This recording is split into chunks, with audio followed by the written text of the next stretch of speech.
So mga idol, matapos nga pong naging game ng Barangay Ginebra kontra dito sa koponan ng TNT Tropang Giga, ang naging final score nga po ay 71-70. Well, na-survive yan ng Ginebra dahil sa kanilang consistent na game at sistema. Pag-usapan na rin natin yung very unprofessional na ginawa nga po ng TNT player na si Poy Eram sa pagsipa nga po dito sa gamit nga po ng Barangay Ginebra.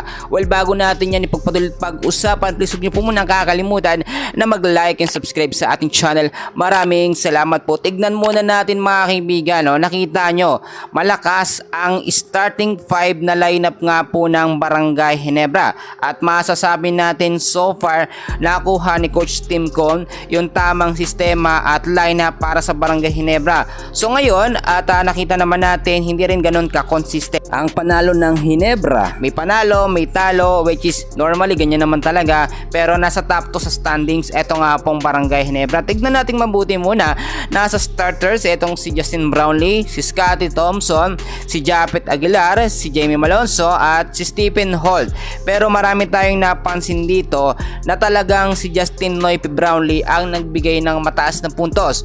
Ang puntos ho niya ay 35 points, si Scotty Thompson meron 16 points, etong si Aguilar 8 points, Stephen Holt 7, Rosario 2 points lamang, ang Hamnisi 2 points at so far nakita nyo okay na yan.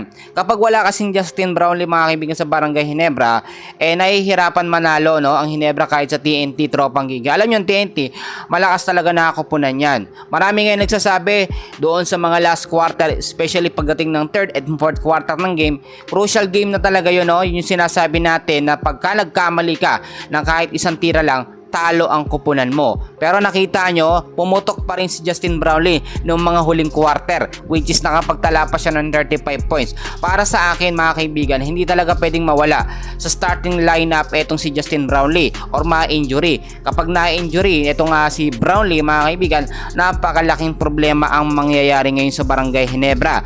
So pag-usapan na rin natin mga kaibigan yung nangyaring unprofessional na pagkilos nga na ginawa nitong si Poy Eram, na posibleng pagkatalo na bad trip siya dahil natalo sila ng Barangay Ginebra. Biruin ninyo, paano ka na bang hindi mababad trip?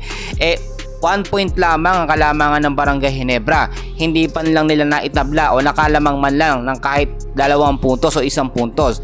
Ang sinasabi natin dito, bilang isang professional na basketball player, dapat marunong ka o marunong silang tumanggap ng pagkatalo. Si Poy Eram mga kaibigan, may warning na yan sa PBA. At kapag naulit pa yung mga ganitong senaryo, pasalamat na lamang siya at nasa labas ng game. Pero kapag nasa loob ng game, umasta siya ng ganyan, posible pa yung masuspinde at magkaroon pa sila ng malaking problema.